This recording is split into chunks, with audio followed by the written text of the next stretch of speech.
This is a question from Cormac, who asks, if you're a centrist politician, how do you choose one party over another? Are you more likely to start out from a more politically distinct position and then gravitate towards the centre? Zoe, what do you think? So I had an interesting conversation recently with a One Nation Tory in the Conservative Party about why they aren't Labour or Lib Dem, because increasingly we can see sort of a convergence of One Nation conservatism, some of the right of Labour and some of Lib Dems. And I think a lot of people wonder what the difference is between these parties, which I think is basically what this question's getting at. So I asked them, would they ever have considered joining a different party? And they had some interesting reflections, actually, about why they are a Conservative and not Labour or Lib Dem. So on the Labour Party, they were basically saying that for them, the Labour Party is almost too rooted in activism and opposition. They said the Conservative tent is wider, so though they may disagree with some of their colleagues on the right, they like that it's a broad church, and they feel that gears them more towards pragmatism and healthy debate, whereas they see Labour as having more of that kind of dogmatic, those dogmatic roots, and there's a bit more kind of infighting. And in their words, you're not a real socialist, so get out of the Labour Party attitude.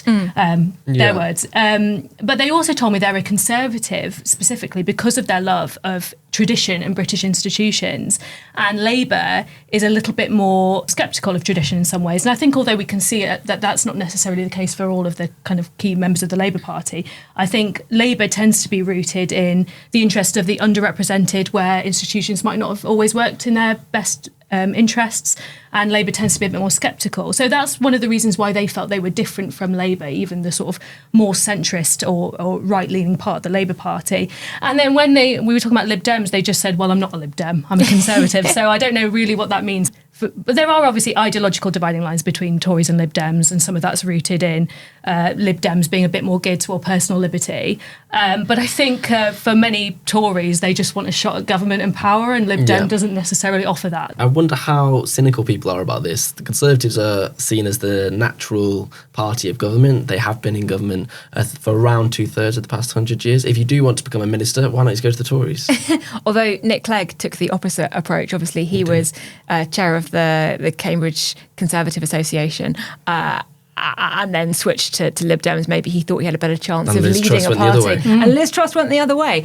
I think it's really interesting, Zoe, that you were having that conversation, because I was having a very similar one with Bim Afalami, and I asked him the same things. I said, you're really into the environment and sort of safeguarding the environment for future generations and intergenerational fairness, and a lot of these policies, they sound quite sort of Lib Dem or soft Labour. And he made the exact same point about the Conservatives being rooted in sort of tradition and conserving the things that are great about our country. And I asked him about the Lib Dems, and he just laughed and said, what do they stand for? So I think it's partly that.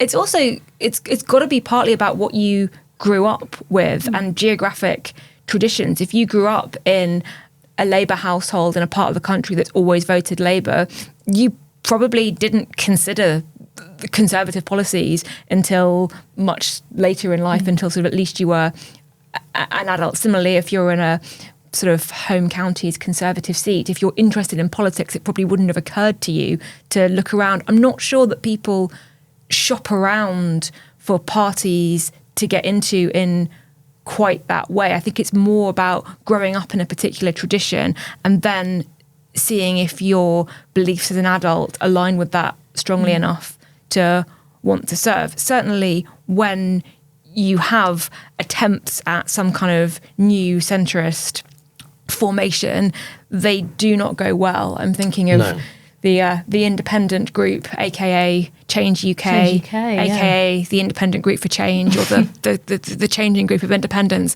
who were obviously a group of centrist Labour MPs who quit when Jeremy Corbyn was leader in February 2019, and then were joined by some Remainery Conservatives, and they tried to form a new party for the European elections. They didn't do very well, and then some of them defected to the Lib Dems, and some of them stood as independents, and all of them lost their seats in 2019, and it's very difficult to remember any of their names now. I think it's definitely a consequence of our electoral system. That's why the two main parties are such broad churches, because going back to the getting into power point, if you do want to be successful in politics, realistically at the moment, since the collapse of the Liberal Party, there are two options, and therefore you take a broad look at what that party does. Are you broadly on the left, are you broadly on the right? And then even if the leadership or the membership or some of your colleagues don't necessarily align with your views, you'll still go there because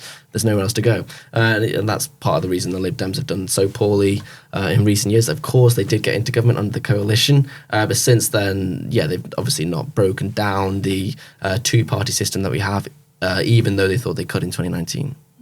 I also think there's a thing here about the kind of person who wants to become an MP, because if you want to have an impact on politics and political change, there are lots of other ways to do it. And if you have very strong centrist views, but very strong views on a particular topic, whether it's education or healthcare reform or criminal justice, there are lots of ways to do that that don't involve becoming an MP, like being an activist or going to work for a think tank or writing articles about it or doing research. The kind of person that goes, I really, really want to be an MP, is probably someone who is a bit more tribal, because to take that course, I guess you sign up for going with a party that you might not agree with on anything, and that might change quite radically in the time that you're doing it. I think the time between takes people sort of 5, 10, 15 years to go from, I'd quite like to be an MP and actually winning a seat. The party can change vastly over that time frame, which I guess you have people in Parliament now who might have views that are aligned much more closely with various individuals in other parties, but they've served their party for so long, that's kind of where they are, that's their tribe. And of course, there are some MPs who virtually don't fit the mould at all. So someone like Lee Anderson, who is, working class, grew up in a Labour household, was a Labour councillor for many, many years, then became a Conservative MP and is now Deputy Chairman of the Conservative Party. And he gave this sort of slightly strange, long-winded speech at the National Conservatives Conference about what led him to be a Conservative. And really interesting that Thatcher was his big inspiration to join the Conservative Party, which is something you wouldn't really think of when someone's grew up in a northern working class home and has been a Labour Party supporter. But he talked about how Thatcherism had given a generation of young people hope for buying a house and for moving on in the world. And that's what kind of led him towards conservatism, which I think is really interesting, because you usually think that very specific brand of Labour working class red wall tribalism, he broke out of that. So there's plenty of other extraneous factors that I think mean their political journeys change in ways we might not necessarily think of. Well, Freddie, you mentioned Rory Stewart. Yeah, he's been on an interesting journey, hasn't he? And he was sort of seen as a archetypal Cameroon. He also comes from a very upper class family. He's also been part of the British establishment, but then he was also preaching about some what you might call liberal values. And I think it's worth noting at this point that the Conservative Party has been quite good in the past 70 years or so, subsuming many parts of liberalism, whether it's the economic liberalism under or Thatcher or more social liberalism under Cameron. But I think it is worth noting, even though that has happened, that someone like Roy Stewart is very much still a Tory. He's a high Tory. He believes in the traditions that make this country what it is. Just because he wants to plant 1 million trees around the country doesn't mean he's a Lib Dem. He's still very much a Tory. And that's, I also think, quite a Tory thing to support. I mean, the environment has been something that the Conservative Party has campaigned on for a very long time. He's a good example of certain people in parties being pigeonholed as not Tory or not Conservative just because their views don't necessarily align. I also, going back to the Thatcher point, I think it's also a consequence of that people saw the liberalisation, you could say, of the Conservative Party and forgot that there was also this more traditional conservatism promoted by people like Macmillan and Disraeli and others, whereby you do focus on traditions over the free market. And when people profess those views, like, oh my God, you must be a liberal, you must be left-wing, whatever it is. No, it's just that there are competing strands within the Conservative Party and they express themselves in different ways. So what we're basically saying is politics is messy and complicated, and there isn't such a thing as centrism as a distinct ideology, and that's kind of why you don't have a centrist party and why the factions break off in those sorts of ways. Yeah, I mean, I definitely think there is something called centrism. I don't think it's unideological. I mean, if you look at Blairism, Cameronism, what you might call neoliberalism in the past 20, 30 years. That's very much been an ideology. It's just been categorized by many people as centrism, which they think means, okay, it doesn't mean that they've got ideas or they're not implementing anything. Blair implemented so much. He was a massive radical who brought about massive social change. It just wasn't so much that was socialist change. It was much more liberal or neoliberal, if you want to get into that debate.